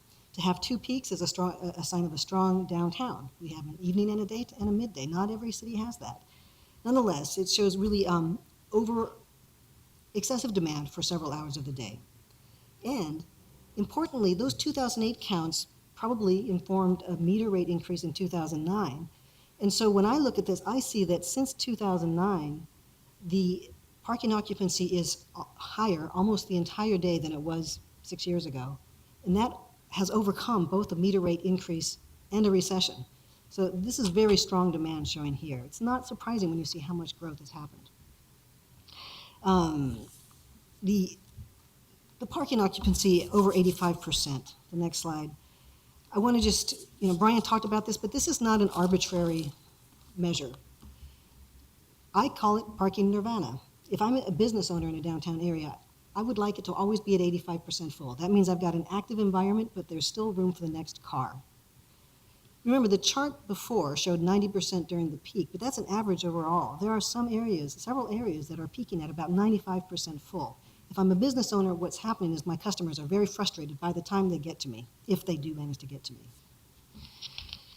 Other things have already been mentioned, so there's the customer experience, but there's also traffic congestion and carbon emissions, safety, the distracted drivers cruising around for parking. There are different estimates. I believe that 1 out of 3 cars is looking for parking. That's probably about right in my just observations in downtown Portland. Whether it's 1 out of 3, 2 out of 3, whatever the number is, we know there's actually no economic value being provided by those trips. They're just circling. So the next slide shows a slide that was already presented showing the the times that we've changed meter rates. I won't, since 1969, so about 45 years, 7 meter rate changes. Obviously not a dynamic system, not a responsive system. Moving on to the next slide, shows a summary of comparing the Smart Park and the on-street parking prices. This is what you were getting at, Commissioner Saltzman. Right now, the Smart Park garages are $1.60 an hour for their first 2 hours. Then they go to $1.80 and then $2.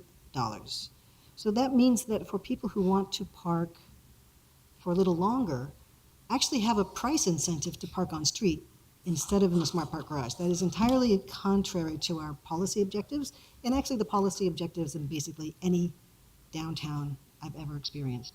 The on-street parking is the priority for customers and short-term parking. So there's an imbalance, and that probably is because we have been not very responsive. We're not, we haven't made a change in the on-street pricing for so many years, but the Smart Parks have adjusted a couple of times. I can tell you, for the many years that I've worked in some relationship to Portland parking, they are much more aligned now than they were back in 1997 when I did my very first project. But they're still out of balance right now. But yeah, I actually have some numbers that Smart Park has adjusted prices twice since 2009. So they have a little bit more dynamic.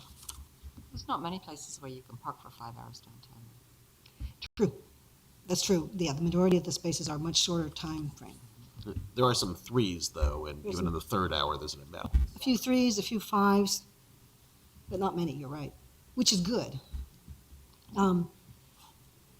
Here's a timeline. You've seen it once before. What I just want to illustrate with this is that this is a near-term operations issue of the rate of the parking. So this was not, compared to what we've been hearing from Grant and from Mauricio and Brian, those are long-term policies. Right? We are talking about policies that need to work for 20 years or so, or at least give us a direction. The demand and the meter rate issue came up in the analysis, so it really was out of scope for the work we were doing with our policy committee. We briefed our policy committee on it, asked them how they wanted to be engaged, and they decided they should form a subcommittee to work on it separately. So that's what we did, and I want to say that I'm really appreciative of that they took those extra evenings and that extra time to get up to date on the issues, because this was June and July. It was really beautiful out, and they were already busy with the policy group. So I'm appreciative. We had 13 people who did show up and help us with that. The next slide shows a map of the downtown district. So I just want to be clear, this is what we were working on. So the purpose of showing you this slide is to emphasize that This was related to the downtown district only, which is shown in purple. This was not related to Lloyd District or Northwest or other areas. So just to put the boundaries on it. And then the next slide was something that we actually printed out and gave to everybody at their initial discussion. This is our current policy, the purpose statement that we have in our current policy for the downtown meter district, which is good, sound policy, I think. I don't usually read slides, but the on-street parking system in commercial districts is managed to support the economic vitality of the district by encouraging parking turnover, improving circulation, encouraging use of off-street parking, maintaining air quality, and promoting the use of alternative modes. These are things we've already discussed here today. So it really does reinforce kind of the message that improving parking turnover, we really are trying to get those shorter-term cars parked on street and move the others into the smart parks. I won't go into more about those, but I think we've talked about them. So the key findings, we actually looked at quite a lot of other things. We had some help from BPS, PDC, so Bureau of Planning and Sustainability, and Portland Development Commission helping us with some other issues that we looked at. But the main findings that really make the point here, that indicate the need for a meter rate increase, are these. The occupancy levels over 85% for so many hours of the day especially. The fact that it's been such a long time since we've adjusted the prices, that in and of itself isn't a reason to do it, but that's why it's not surprising that we are so over capacity right now. And then the imbalance between the on-street and the smart park garages. That is also an issue. So the subcommittee recommendation, and this is the one that will be coming in your hearing on November 5th, was to increase the hourly rate in downtown to $2. That's a 40-cent an hour increase. They considered 20 cents, 40 cents, 60 cents. These were all with somewhat qualitative, a little bit of technical evaluation of what the impacts would be. There are some estimates of elasticity of demand with respect to price. I love talking about that stuff, but it's probably not worth more time than that. Concerns or priorities from the subcommittee in their recommendation was that this should not happen before the holiday shopping season, so a January implementation. And also, every single person who went around the table without being asked emphasized that they would like to not do this process again. They would rather we go to a data-driven, performance-based parking management program. That was challenging because we were here asking them to make a recommendation about our current meter rates, at the same time having a conversation about sort of going to a data-driven program. And so there was a little bit of confusion. It's just that we knew that that policy direction is still underway, could be quite some time from implementation, don't know what your direction will be, and we had a situation to be dealt with now. But all of them, whether they thought it was the reason that it should be the highest end of the price or the lower end of the price, felt that in the future it should be much more demand or data-driven. Thank you. This obviously appears to presume that we're not going to mess with the smart park rates at the same time, and therefore maybe correct some of that imbalance. I would hope so, and that was actually one of their earlier recommendations was to, at this time, I'm not proposing anything there. I mean, and currently the hourly rates do have to come to council. Those are not things that happen. What's your prediction if you bump it up to $2, for example, across the street, there's private parking, 8 hours a day, $11. What's the natural effect of raising our rates? Well, that's really different because those 8 hours a day those are all-day rates. These are for short-term parking, so really should be for 1, 2, 3 hour stays for the most part. So we haven't seen in the past if we raise our rates for short-term parking, it doesn't necessarily have an impact on the longer term. I think that there should be a relationship. It gets, this is part of a system. So there are in specific areas where we want to think about, first of all, we never want to restrict parking in a way that actually discourages anybody from coming downtown. We don't want that. What we're trying to do is have the right balance of options for people to make the choice that works within a system. And so in some cases, what you'll see, in fact, the next 2 slides have to do with other issues that were raised by subcommittee members.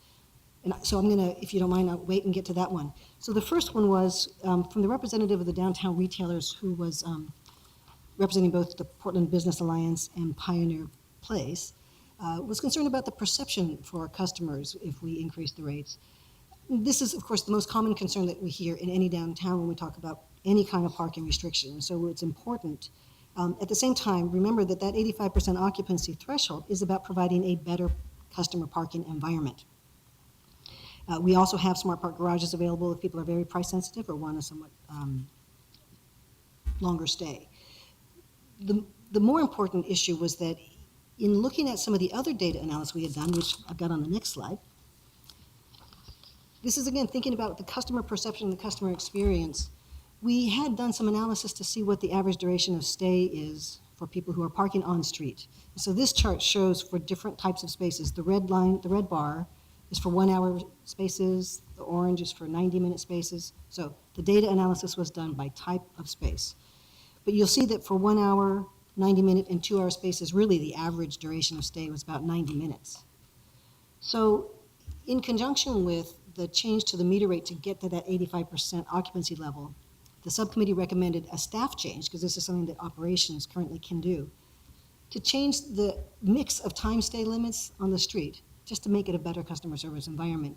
We have too many 1 hour spaces, basically, to meet the needs. We don't need as many 1 hour spaces. I might have hoped that having those 1 hour spaces would result in more 30-minute meetings, but that hasn't happened. So what it means is that it's not even serving the needs for meetings, for lunches, for shopping, for any other kind of short-term trip. That is what we think makes a better mix of changes in the parking system.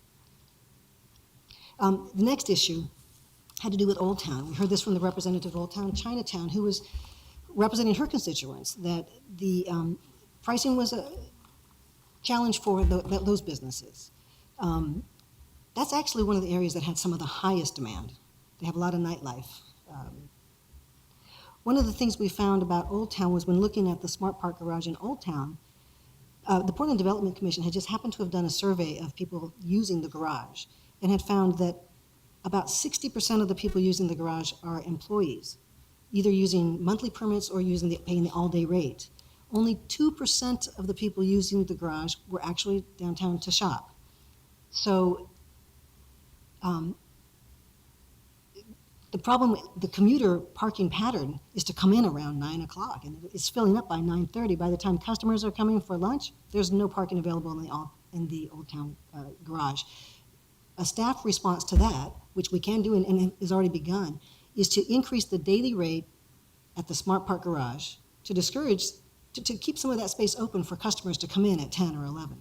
So that's kind of working with both parts of the parking system to the priority use. So that brings up a concern I have about equity. I mean, you've been looking at cars as regardless of, if car is a car, regardless of who's driving it. And so an employee who might need to commute to work and park at the Smart Park because transit doesn't run to outer east or outer southwest may need to park in the Smart Park. So have we done the analysis of what the percentage occupancy at the Smart Parks are? Oh, yes. So I'd like to have that information. Of the overall occupancy, we still don't know who's... No, the same kind of tracking that you've been doing on the meters, I'd like to know hourly basis, what's the occupancy at the Smart Parks? That's where we saw that they're full by about 9:30 in the morning. Would that get at that? I'd like to see that. Okay. But then secondly, how are, I don't even know what the right questions to ask in terms of equity. Have you talked with folks at the Office of Equity, or, what are the issues? So that'll be the next slide, but I see Melissa's trying to say, It's a clarifying point. The Smart Park garages are to serve the short-term customer. They're not really to serve the commuter. So that's part of, we do allow some monthly in the Old Town garage in particular, but in the downtown core, we don't allow any monthly parking. A footnote here that I want to return to.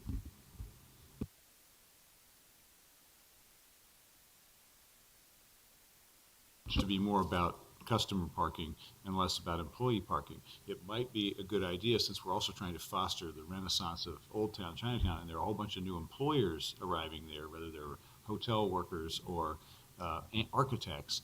We might want to, at least on a short-term basis, make some of that Memorial Coliseum parking available on a permit basis, paid permit basis for employees of that district, since they might just walk across the bridge or catch the streetcar. And just to go back to what I was asking about, in the Smart Parks, it's not identified who is parking there all day. You don't know whether it's an employee or not. That's correct. We knew in this case because they had done a survey and actually asked people what was the purpose of their trip. So on that one survey day, we know. But Yes, typically we and don't. the issues of what Commissioner Saltzman was talking about service and retail workers who are getting in, if your shift starts at 6 o'clock in the morning, or if, conversely, if it ends at 11 o'clock in the evening, it's really hard to get home with transit. Agreed. So that is actually my last topic. Maybe I should have made it my first, but it's been really a big one. And so under other issues, one of the members of our policy committee and also the subcommittee is a representative of SEIU and raised the issue to us about this very thing you're describing and that you described. So specifically, folks who have an evening shift who are able to come in and park at 5 o'clock, pay for 2 hours of parking, and because we no longer are enforcing, now they've got their trip to work, and that's good. That was the concern, and I've had several conversations with Nicole and also Felisa. I don't remember. I think that's her boss. Fagan, yes. So it's been a really good conversation. I have to take a little bit of a broad approach with you.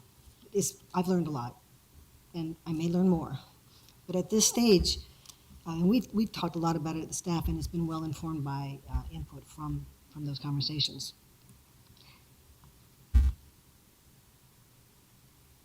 In thinking about how parking plays into conversations about equity and making sure that all of our citizens have the right kind of access, I have to take it a little bit further back, if you don't mind.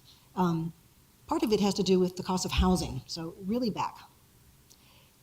Because it's very important that adding or requiring parking for housing adds $150 to $250 per month in rent for anybody. And so that's an important part of where parking enters into that equity discussion. So that's one, and that's for that broad housing context. Another part of the context is in the overall transportation system and Portland's long time and continuing emphasis of providing a complete multimodal transportation system. That's also very important, where owning a car isn't required but an option. The AAA estimates that owning a car costs about $9,000 a year. So if we have an environment where that is a choice instead of a requirement, that's an important equity strategy. In our parking system, so I'm narrowing down, in our parking system, we have a smart park system as well as an on-street system. A challenge for me in this topic is that we don't manage the on-street system for employees at all. And if I would be open to entertaining ways to manage it for a specific category of employee, but haven't gotten there. But we do have a smart park garage system, which provides parking after 5 o'clock at a flat rate of $5 from 5 p.m. to 5 a.m., is that right? Except Old Town on weekends is $6 on Friday and Saturday. So that is important to me because there is an option that is relatively low cost, if one is available. Obviously, it's not available everywhere. Although, Judith, I may jump in. I mean, I think that for the evening hours, when the smart park garages are not as occupied, I can imagine coming up with, instead of $5 a night, we could have like a permit system where you could buy a monthly permit at a really reduced rate that starts at 5 p.m. or later. So that could be a way of addressing the people who work in low-paying jobs at night. As to the general question, though, of people working in low-paying jobs, or people who aren't rich using the smart parks, I think we need to be careful about reducing the overall rates in the smart parks to sort of an economically inefficient level, because some of the people in the smart parks might be people who don't make very much money and need a place to park during the day. I mean, it's a question of do you throw a big subsidy at everybody because some people might need it? I really liked how you approached the issue, the larger part too, about how parking costs can impact affordable housing. But I want to stay on this discussion. I mean, we can solve this. We can keep the subsidy. It's a subsidy for low wage workers to have the meters stop at 7. So why don't we just continue that? Well, I'm not sure, and I only have 5 minutes, so I do want to at least finish this and be prepared to come back on November 5th with a substantial discussion. I want to say that because I actually didn't even get to my primary recommendation, which is that we have a current meter revenue allocation policy. we have a policy of how we manage the meter district, and it provides some guidance on how we manage or how we allocate revenue. It does not provide any provision for considering equity. And I think this is actually a very meaningful policy choice about how we can address it's mathematically disproportionate impact. That cannot be debated. But a strategy may be to think about channeling the revenues to improve the system overall. I have a real problem with thinking that, with just not managing the system well. So what I've finally concluded for myself anyway, I'm still open-minded, but that managing the system badly is not an equity strategy. And here's one reason why. People who are shift workers or low-wage earners, if they are janitorial or working in restaurants, they have the least flexibility of all. And if our system is not well managed, if it's 99% full when they need to get to work, they don't have an option. You know, a lot of office workers or daytime workers, other workers can be late. It's not as time critical, but I worked in restaurants in Washington, D.C. throughout the 80s. If you have to replace the daytime shift person, you've got to be on time. So a badly managed system is not an equity strategy for them. And I think that for the other class of people that I'm thinking about are a lot of janitorial workers who may have supplies. And if they can't find a parking space to get to their building and have to truck their supplies many blocks, that's just not an equity strategy in my mind. So I want to be thoughtful about it, and I want to be sensitive about the impacts. And if there are better ideas, we are really open. We've been having these conversations quite a bit. And I appreciate your thinking about this. I guess, and I'm open too, but I just still think that, you know, if we start charging for parking, we're taking somebody that's earning $9, $10 an hour, and we're making that into $8 something an hour automatically. So yeah, janitorial service workers and I don't know how much, you know, maybe this is all mythology. I mean, I think what we're saying is true, and I think you would acknowledge as much. This is a phenomena that happens. But I don't know if you ever done just, you know, like blind surveys, you know, put something in somebody's windshield and ask them, you know, are you working downtown? Just, you know, we're doing some statistical gathering. Well, we would actually be able, might be a little different in the evening. Typically, when we do data analysis and we try to assess the character of the parkers, whether it's shoppers or residents or employees, it's about what time they're arriving and how long they're staying. So we would probably be able to come up with some ideas. We would have to, you know, we haven't really done that. We probably could. Actually, Mike, yeah, so I think I have 5 minutes. But I appreciate the conversation. I think the discussion will continue. Yeah. Thank you so much. So this will be, I'll consider that my preparation for the November 5th hearing. There are a few other next steps. Did we get next? Yeah, here you go. So just to review centers and corridors, we do have a couple more stakeholder advisory committees, same thing with the Central City, so we appreciate we'll be able to take your feedback to them. There is about 35 different scheduled outreach activities to neighborhood associations and other associations over the next couple of months, so you may hear about that.